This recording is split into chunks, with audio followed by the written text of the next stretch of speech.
Hey y'all, it's Laura and welcome back to How to Build a DIY Stash Kit. This is a series we're going to be doing all year long. Every month I'm going to create a new stash kit using brand new inspiration. Now make sure to subscribe and hit that little notification bell as well so you don't miss any of my upcoming videos. We're going to be building a kit today with a brand new inspiration, and then I'll be using it at least once a week for a video showing you how I'm going to use it. You don't have to use the same exact items as me, the same color scheme as me. Use whatever you like, but I'm hoping this will help you dig deep into your stash and not be distracted by all the new and pretty things. So let's go see what this month's inspiration is. So before I show you today's kits, I want to show you my recipe.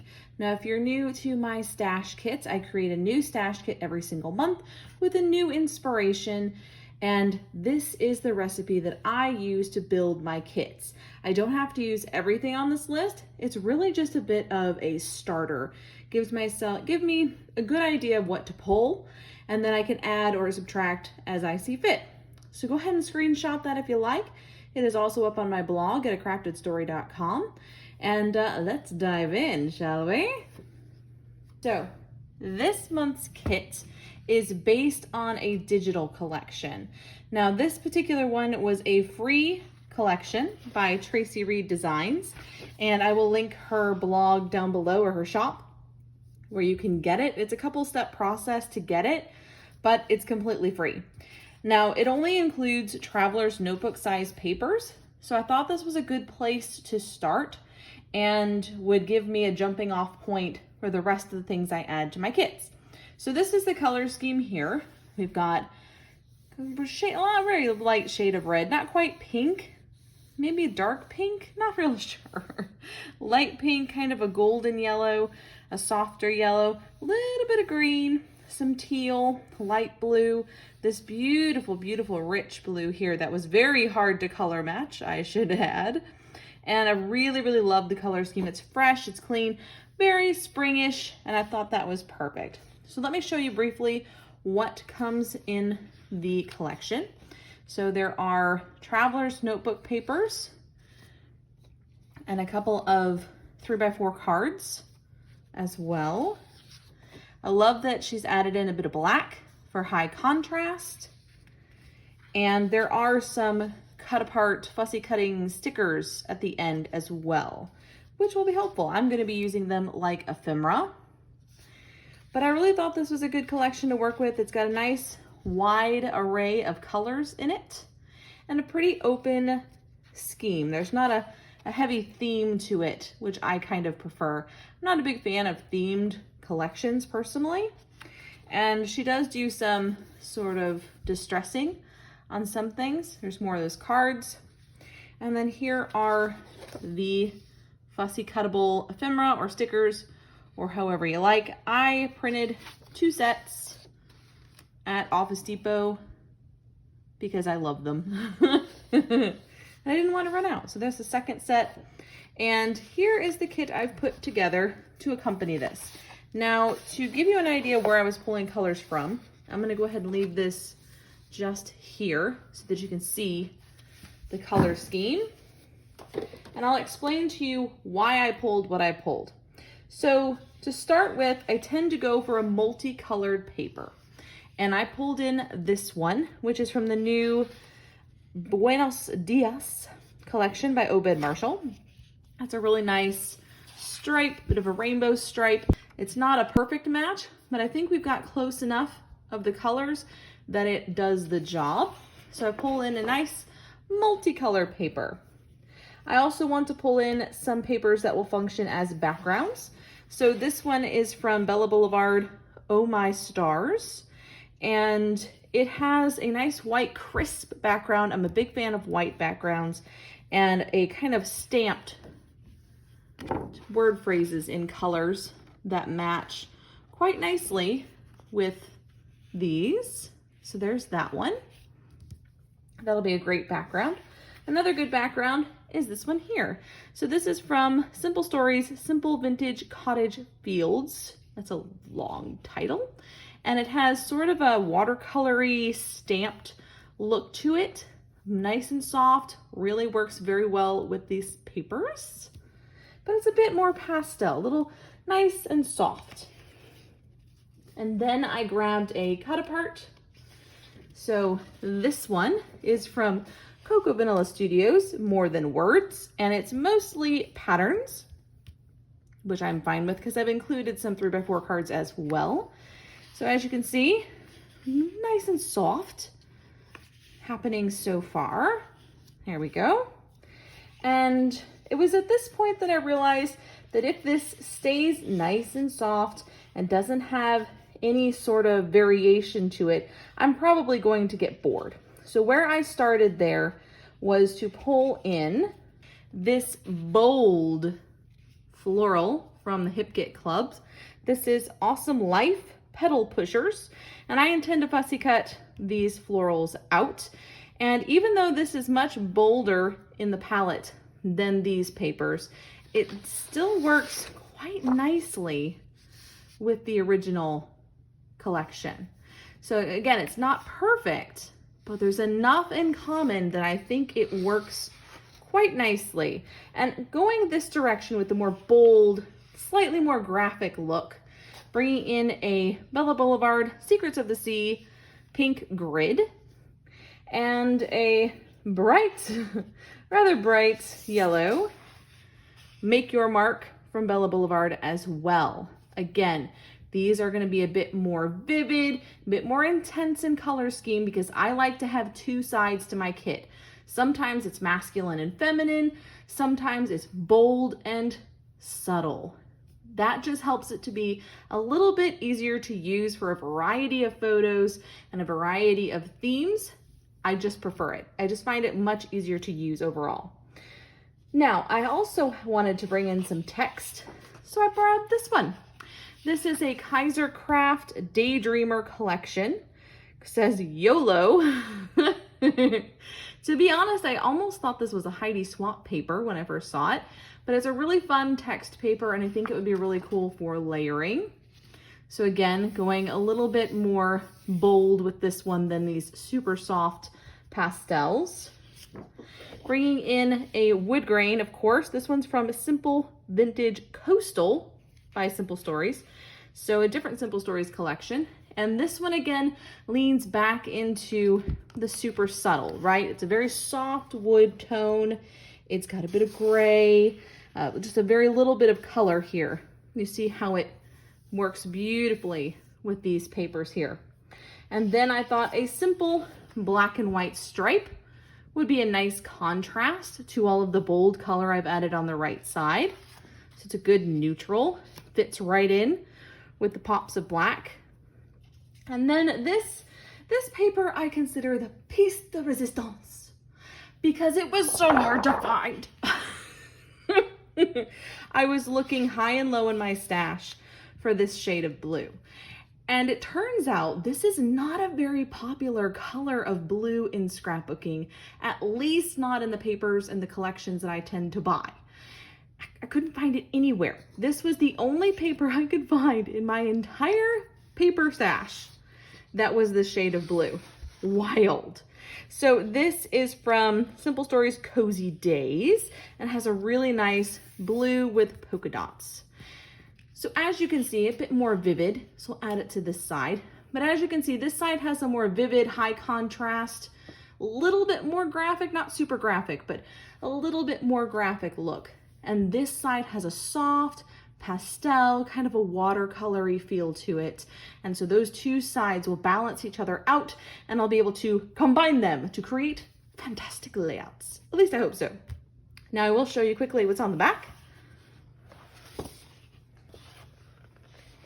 I'm not really planning on pulling from the back of these papers. Some of them are pretty subtle and could probably work. That light pink could probably work. There's a nice red and white spot that might work. This matte paper's kind of cool. The blue's okay. And this is beautiful. But overall, I probably won't pull much from the backs. And honestly, that's okay. I pulled the papers strictly for the front. because that's how I intend to use them. Now, in addition to these pattern papers, I've added in a specialty paper, and this is from the Buenos Dias collection as well by Obed Marshall, and hopefully that helps. It's a nice little piece of acetate with confetti that sprinkles down from the top, and then a couple of cut files. So I'm going to move this over. I have a couple of these pre-cut cut files that I've had in my stash for a minute. I'll be honest, I'm not really sure where they came from, but I do really like them. Oh, that's glaring, something awful. Let me tuck you under there. But here's one of them, and it has these really beautiful florals. I love the hexagons, kind of a cool grid format. We could put 3 photos down the center here. I think this one will be really fun to play with. And then this one, which I believe is a Paige Evans cut file. And it's a big stack of books. And I have used it, I think, before this way. But you could also use it this way. And I actually kind of like it this direction. May try to use it this way. So there's a couple of cut files added in for just a little bit of fun, kind of mix it up, add more of a specialty paper flair. Now let me put these aside and I'll get out the embellishments. Okay, so again, leaving out my paper so you can see the color scheme that we're working with. I am gonna start by showing you the ephemera and layering pieces.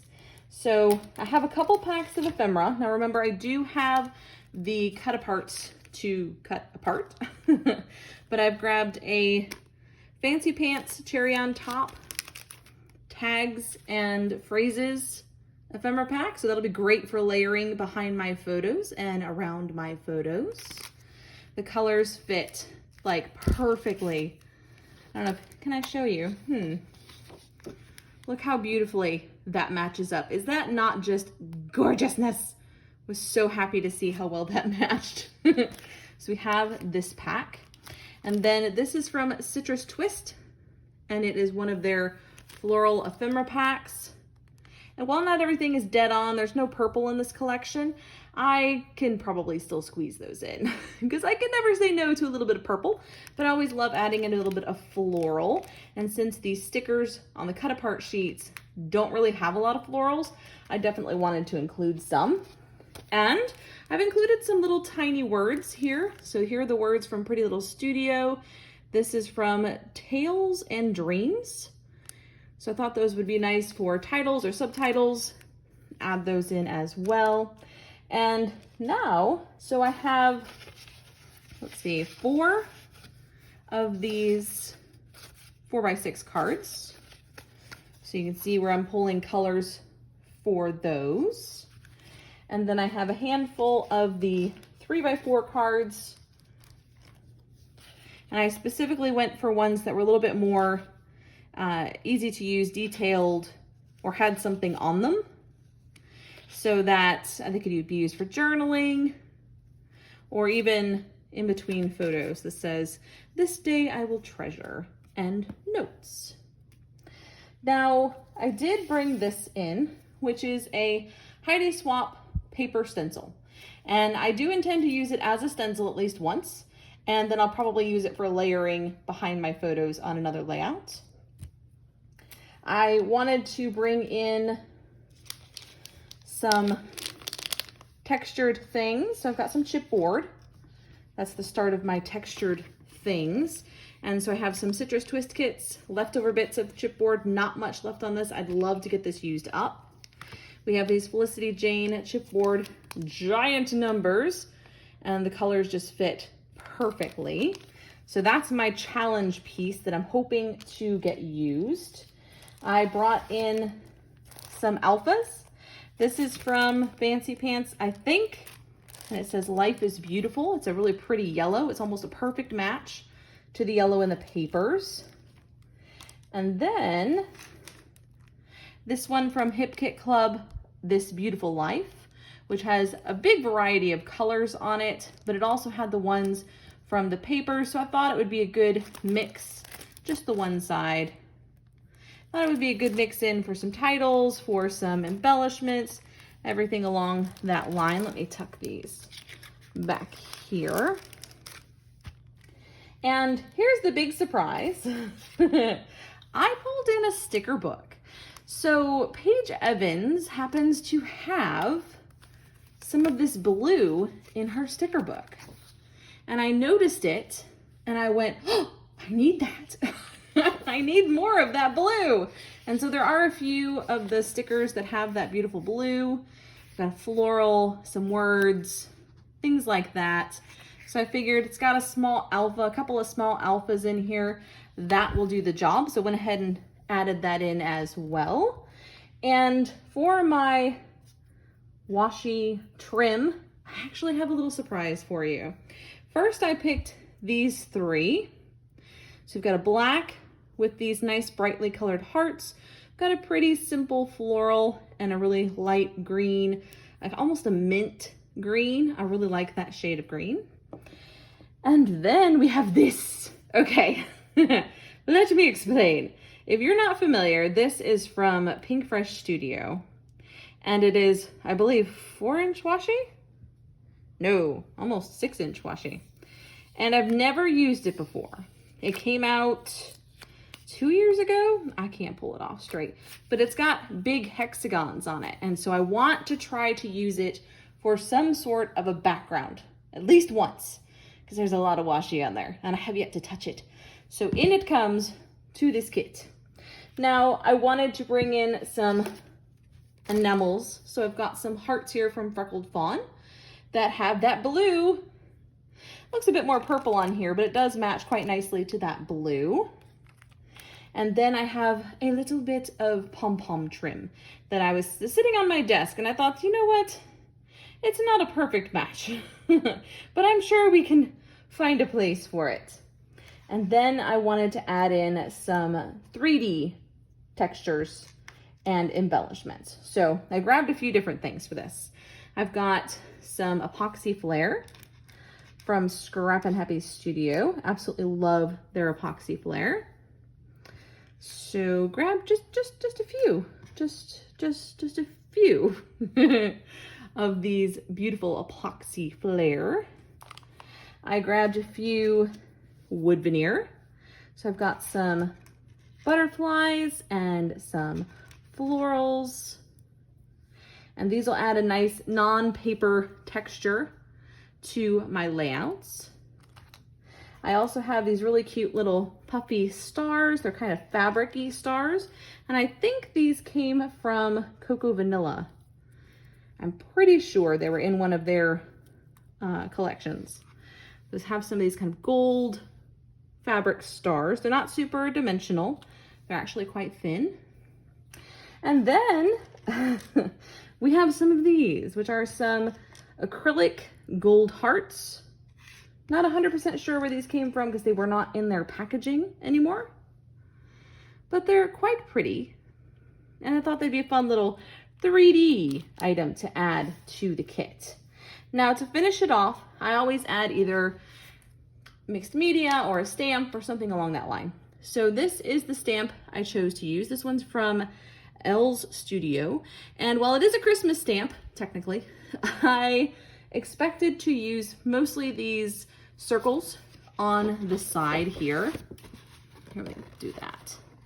Because they have some little word phrases, and then I really liked these little banner bits. Thought those might make some cool tags. So this is my kit for May, and I am super excited to dive in and make some really fun, springy, bright, colorful layouts with you guys. And so if you have any questions about this kit making process, or if you want to see a new inspiration next month, you will definitely find that at the beginning of June. I have already put that kit together. It's very different from this one. I've tried to mix it up so each month is very different from the previous month, and I cannot wait to dive into this one. If you have any questions, put them in the comments below. But until next time, bye guys.